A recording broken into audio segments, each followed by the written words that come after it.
Hello everyone, कैसे हैं आप सभी। मैं हूं आपका मैथ्स मेंटर प्रकाश और स्टार्ट करते हैं आज हमारी ट्रिगो सीरीज। तो मेरे प्यारे विद्यार्थियों, मेरे प्यारे स्टूडेंट्स, हम स्टार्ट करेंगे ट्रिग्नोमेट्री। और ट्रिग्नोमेट्री में मैं शुरू करूंगा एंगल से, और एंगल से स्टार्ट करके हम पूरे एडवांस लेवल तक ट्रिग्नोमेट्री कवर करेंगे। ठीक है ना। और this is me Prakash Chawda, PE from MBM Engineering College, one of the most reputed college of Rajasthan। और मुझे तकरीबन 12 साल से अधिक समय हो चुका है स्पेशली जेई मेंस और एडवांस के एस्पिरेंट्स को टीच करते हुए। अभी तक लगभग 10,000 से ज़्यादा स्टूडेंट्स को टीच कर चुका हूँ। और ये मेरे कॉन्टैक्ट नंबर आपको दिख रहे होंगे। आप में से किसी को भी one two one one two one अगर कोचिंग चाहिए स्पेशली जेई मेंस और एडवांस के लिए, तो आप इस नंबर से कांटेक्ट कर सकते हैं। ओके, तो स्टार्ट करते हैं आज की series. Let's start the class.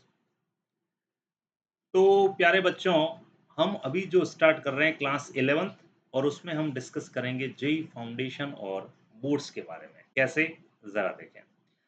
तो हमने पहला जो टॉपिक उठाया है वो है ट्रिग्नोमेट्री। मोस्ट डिमांडिंग टॉपिक है क्योंकि थोड़ा टफ भी रहता है, हर स्टूडेंट्स के लिए समझना थोड़ा सा मुश्किल है।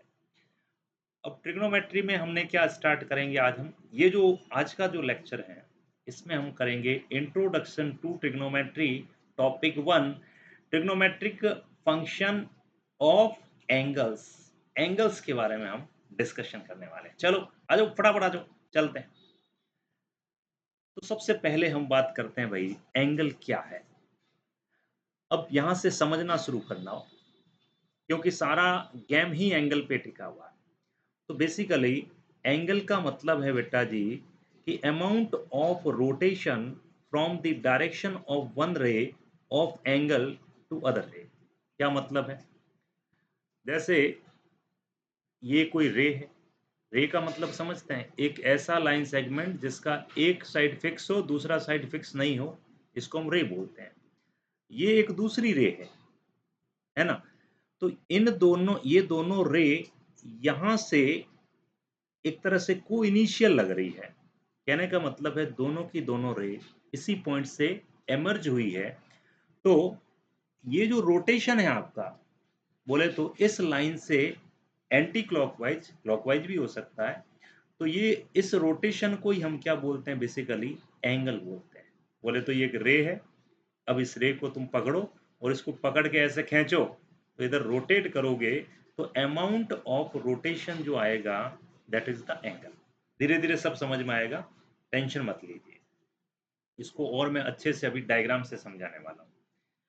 अब इसको समझने के लिए हम, ये जो पूरा का पूरा पैराग्राफ है, इसको समझने के लिए हम चलते हैं इस डायग्राम में। बहुत अच्छे से एकदम मस्ती के साथ समझेंगे भाई, मस्ती की पाठशाला। कैसे, ऐसे देखो, एक ये रे है जिसका नाम है ओ ए, दिख रही है आपको। और एक ये रे है जिसका नाम है ओ बी, बिल्कुल दिख रहा है। और ये जो बीच में डॉटेड लाइन है, इसको हम कह सकते हैं रेडियस वेक्टर या रेडियल वेक्टर। अब क्या मतलब है इसका देखेंगे। तो देखो, ये जो ओ बी है, ओ बी ऐसे रोटेट करते करते करते करते करते कहाँ तक पहुंच गया, ओए तक पहुंच गया। ओबी ने रोटेट किया एंटी क्लॉकवाइज और वो ओए तक पहुंच गया। तो ये अमाउंट ऑफ रोटेशन जो है, समझे क्या, ये अमाउंट ऑफ रोटेशन, इसी को हम क्या कहते हैं बेटा जी, एंगल कहते हैं। एंगल जिसको हम थीटा से रिप्रेजेंट करेंगे, समझे बेटा। वापस सुन लीजिए, वापस सुन लीजिए कि ये जो ओबी है, ओबी रोटेट करते करते एंटी क्लॉकवाइज डायरेक्शन में जहां ओए तक पहुंची, तो ये जो अमाउंट ऑफ रोटेशन है, दिख रहा है क्या ये वाला, देखो देखो देखो, ये amount of rotation that is the known as angle theta, simple way से। क्लियर। जैसे इसको देख लो, ये मान लो रे है, इसको मैं अगर ऐसे रोटेट करता हूं, तो ये जिस अमाउंट से रोटेट होगी वही इसका एंगल है। ऐसे रोटेट करते करते अगर ऐसी आ गई तो पूरा 180 डिग्री बन जाएगा, ऐसी हो गई तो 90 बन जाएगा, ऐसे हुई तो 30-60 कुछ बनेगा। तो पहली बात क्लियर, क्या क्लियर, ये क्लियर हो गया होगा आपके कि भाई एंगल का मतलब क्या है, अमाउंट ऑफ रोटेशन। ठीक है सर, तो बड़ी अच्छी बात है।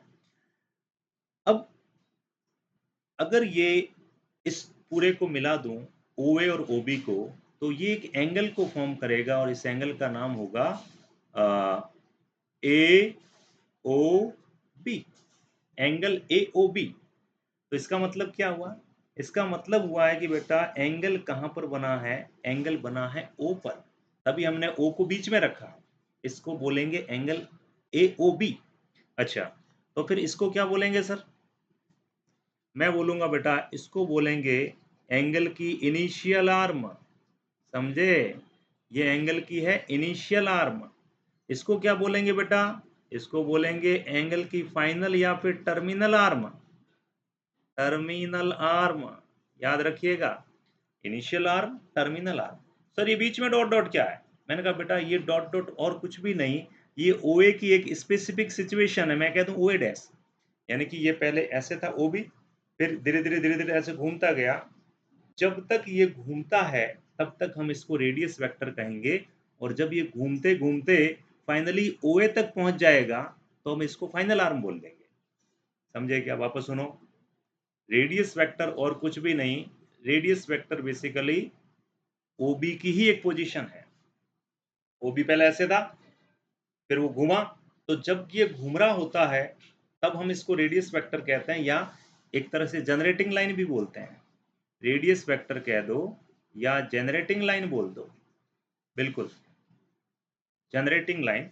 और तो ये इसका इनिशियल आर्म है, ये इसका फाइनल आर्म है, और जो ये रोटेटरी कर रही है लाइन डॉटेड वाली, इसको बोलेंगे जनरेटिंग लाइन या फिर रेडियस वेक्टर। क्या आपको इतना समझ में आ गया? बोलो, आया क्या? देख लीजिए, यही यही चीज यहाँ पर लिखी हुई है, यही चीज यहाँ पर लिखी हुई है। इस टर्म को मैं और समझा दूं तुम्हें। ये क्या भाई? कोइनिशियल वेक्टर्स। कोइनिशियल का मतलब है कि ऐसे वेक्टर जो एक ही पॉइंट पे निकले हो। अब आप खुद ही बता दो मुझे, क्या ये OA और OB दोनों एक ही पॉइंट से निकले कि नहीं निकले? तो हम इनको बोलेंगे OA एंड OB क्या है? को इनिशियल वेक्टर्स, जिनका स्टार्टिंग पॉइंट एक ही है। तो आई होप इसमें ज्यादा कोई सोचने वाली बात नहीं, 9th क्लास से पढ़ते आ रहे हैं, बेसिक सी बात है। OB initial arm, OA terminal arm, और बीच में जो ये जनरेटिंग लाइन है या रेडियस वेक्टर है, ये एक पर्टिकुलर पोजीशन। चलो आगे बढ़ते हैं, आओ। अब यहाँ पर एक इंपॉर्टेंट नोट जो मैं तुम्हें बता दूं, और फिर तुम्हें से 2 क्वेश्चन करवाऊंगा, देखता हूं कर पाते हो कि नहीं कर पाते हो। नोट ये है कि भाई कोई भी एंगल के फॉर्मेशन के लिए 2 रे जो है उनका एक पॉइंट से एमर्ज होना जरूरी है। 2 रे शुड बी एमर्जिंग लाइन। देख लो, ये लाइन मैंने यहां भी लिखी है, should be emerging from a single point. मतलब ये, अगर तुम्हें एंगल बनाना है तो उन दोनों लाइनों का एक पॉइंट से निकलता हुआ दिखना चाहिए। ऐसा नहीं कि एक पॉइंट अंदर, एक लाइन अंदर घुसे एक बाहर जाए।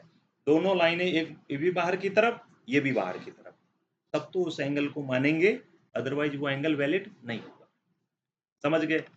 मतलब अगर मैं कहता कि ये लाइन और ये लाइन दोनों एक ही पॉइंट से बाहर की तरफ एमर्ज हो रही है तो ये एंगल वैलिड है। तो अब तुम मुझे बताओ, इस क्वेश्चन में सोच करके वीडियो पॉज करो और सोचो कि अगर ये O है, ये A है, ये B है, और ये B डैश मान लेता हूं मैं, तो आप मुझे बताइए वेक्टर OA और OB के बीच में एंगल कितना है? OA एंड OB के बीच में एंगल बताइए, जल्दी बताएं। Angle between OA and OB, quickly.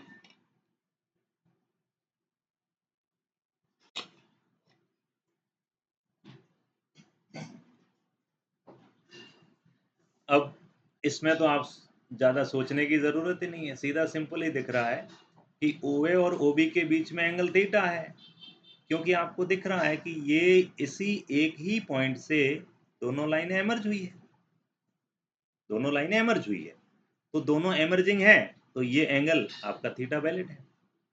लेकिन अगर मैं ये डायरेक्शन ऐसे ना करके ऐसे कर देता, कहने का मतलब मैं डायग्राम ऐसे बना देता कि ये सपोज ऐसे आ रही है और ये लाइन ऐसे जा रही, तो बताओ इनके बीच में एंगल कितना होगा?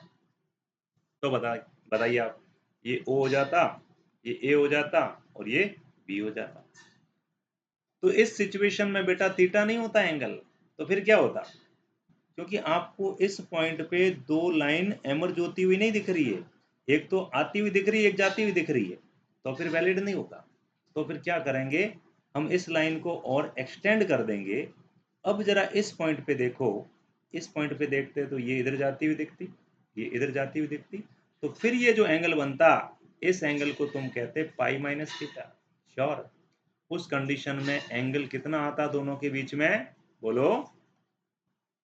उस कंडीशन में एंगल आता आपका 180 माइनस थीटा। समझे? क्यों? वापस सुन लीजिए। अगर दोनों ऐसे ही जा रही होती तब तो थीटा था, कोई दिक्कत ही नहीं थी। लेकिन अगर एक ऐसे जा रही और दूसरी ऐसे आ रही होती, तो फिर हम इसको और आगे बढ़ाते और फिर एंगल ये नहीं होता, एंगल ये होता। ये कितना? Pi minus theta. समझ गए? अब एक और क्वेश्चन लेते हैं। इस ट्राइंगल को देखो जरा। इस ट्राइंगल को देख के ये बताओ कि ये मान लीजिए ए है, ये मान लीजिए बी है और ये मान लीजिए सी है।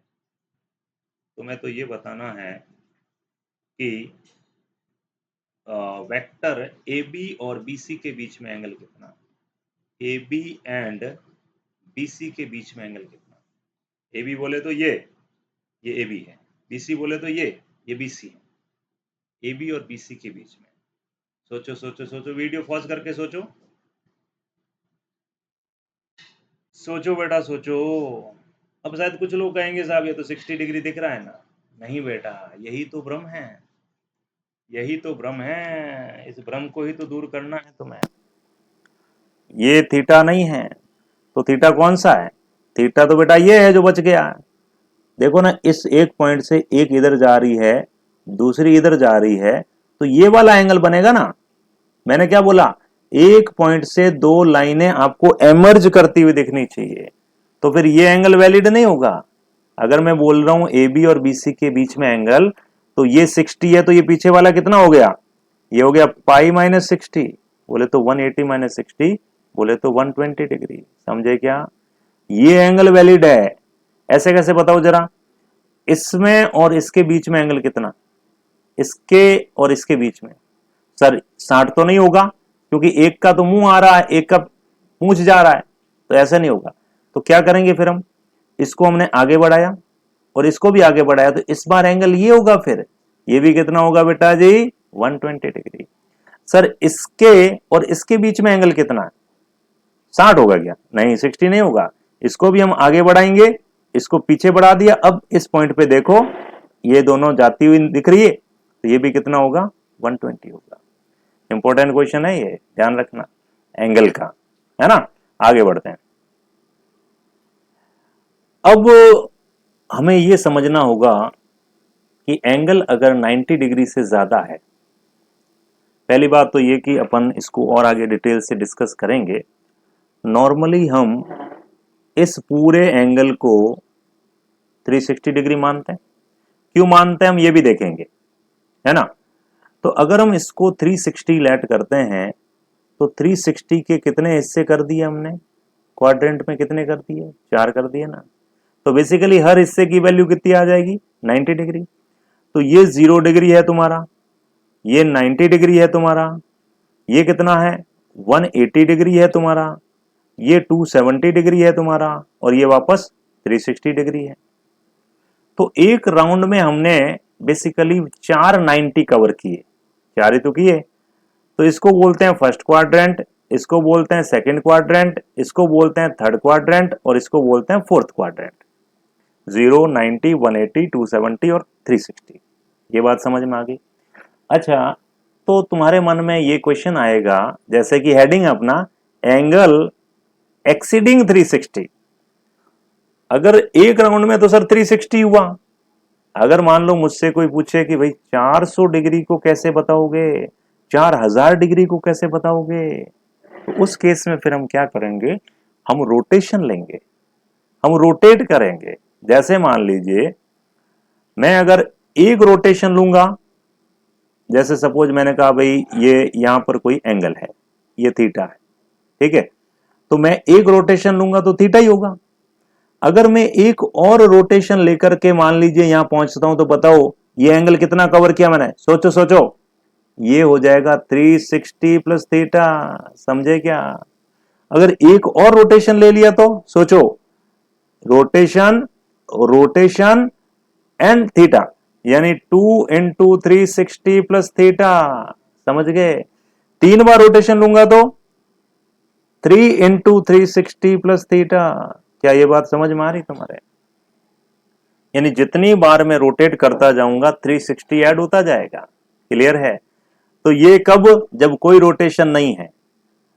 ये 360 प्लस अल्फा कब? जब एक रोटेशन है।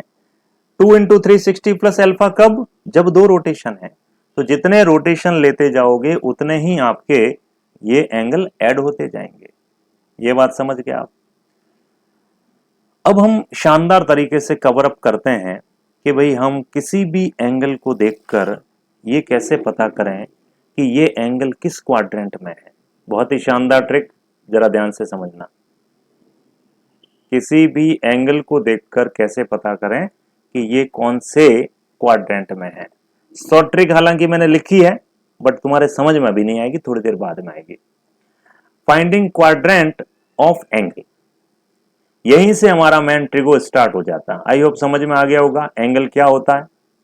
सबसे पहले हमने समझा एंगल क्या होता है, उसके बाद एंगल बनने के लिए क्या जरूरी है, दो क्वेश्चन किए। उसके बाद में अगर हम एक से ज्यादा रोटेशन लेते हैं तो क्या होगा, और फिर अब हम समझते हैं कि किसी भी एंगल का क्वाड्रेंट कैसे निकालेंगे। अब भाई साहब अभी फाड़ देंगे, देखो तो सही तुम।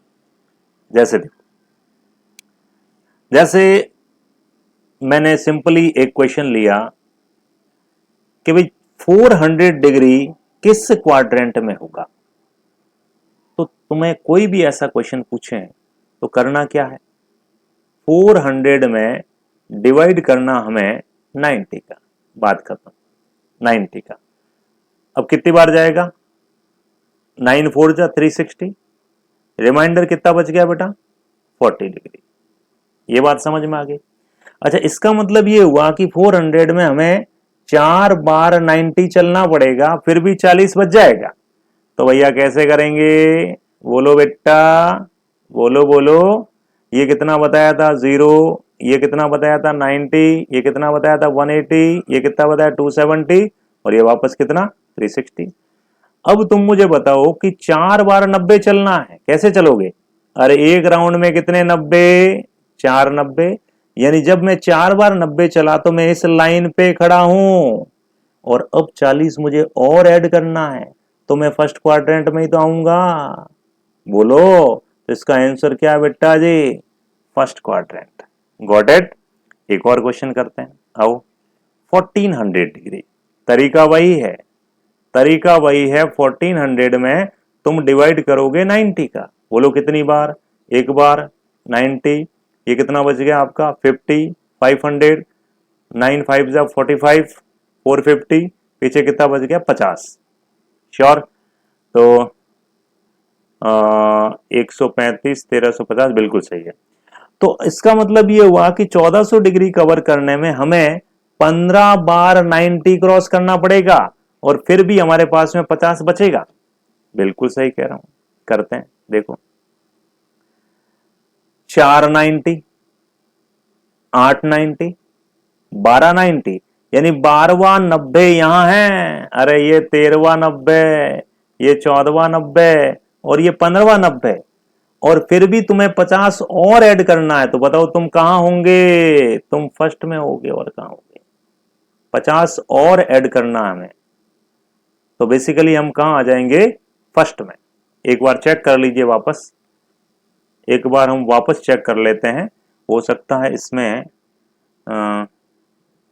1350, 1400 है ना, 9 5 जा 9, 15 इंटू 90 कितना हुआ, 15 इंटू 9, 9 5 जा 45, और 9 9 4 1350, 1350 में 50 और ऐड कर दिया, हाँ तो सही है, बराबर 15 इंटू 90।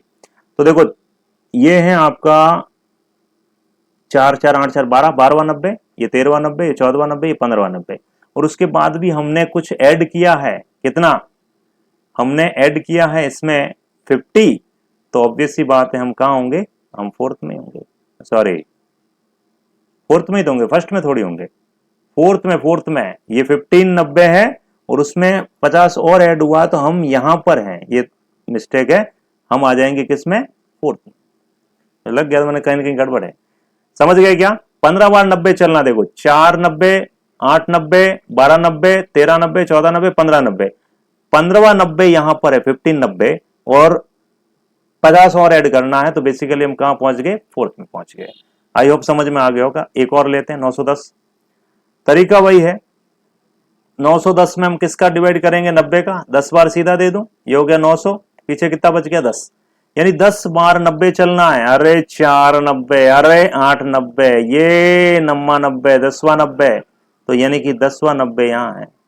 अब इसमें 10 और ऐड करना, तो अब कहां पहुंचोगे भैया, आप पहुंच गए थर्ड में। समझ में आया तुम्हें, बहुत बढ़िया। एक और करो 750, 750 में हम 90 का डिवाइड करते हैं, 90 का, तो 9 7 63, 9 7 जा 9 8 जा, 8 बार करेंगे तो कितना हो जाएगा 720, बोले तो 30 बच गया पीछे, तो यानी कि 8 बार 90 चलना। अरे 4 90, ये 8वां 90 तो यहीं पे है, अब तुम और कहां आ गए, वापस तुम फर्स्ट में आ गए, क्योंकि 30 और ऐड करना है, तो इसका आंसर हो जाएगा फर्स्ट क्वाड्रेंट। वैसे बहुत सारे क्वेश्चंस आप कर सकते हैं और आई होप ये चीज समझ में आ गई होगी तुम्हें। इस टाइप के और वीडियोस आएंगे शानदार वाले में, पूरा जीरो से, अभी तो बिल्कुल नॉर्मल लेवल पे चला हूं मैं, उन बच्चों के लिए जो बिल्कुल अभी स्टार्ट किए हैं ट्रिग्नोमेट्री पढ़ना, समझ गए ना। धीरे धीरे मैं पूरा का पूरा करवाऊंगा जेई एडवांस लेवल तक का, डोंट वरी। और एक सीरीज और चल रही है मेरी पैरेलल, जिसमें मैं कवर कर रहा हूं जेई के जो पीवाईक्यूज हैं 2026 के, 25 के, 24 के और पीवाईक्यूज 10 ईयर्स के, वो सारे भी मैं कवर करूंगा। तो जुड़े रहे आप मेरे साथ में और वीडियोस को जितना हो सके शेयर करें, चैनल को सब्सक्राइब करोगे तो मोटिवेशन मिलेगा मुझे और मैं और आपके लिए मेहनत करूंगा, है ना। और आपको अगर मैथ्स में किसी भी टाइप का दिक्कत हो, 1-to-1 कोचिंग चाहते हैं आप जेई मेंस और एडवांस के लिए, तो आप मुझसे इस नंबर पर कांटेक्ट कर सकते हैं 7086784516। आई होप समझ में आ गया होगा। Okay friends, bye, take care. और ये है तुम्हारा होमवर्क, सुनो, ये 9 क्वेश्चन मैं तुम्हें होमवर्क के लिए दे रहा हूं, तुम्हें ये पता करना है कि कौन सा एंगल किस क्वाड्रेंट में है, और नेक्स्ट वीडियो में मैं इन सब के आंसर्स बताऊंगा। अगर तुम रियल में ईमानदार हो तो ये सारे क्वेश्चंस करके रखोगे। Thank you so much friends, have a very very lovely day, good, bye bye.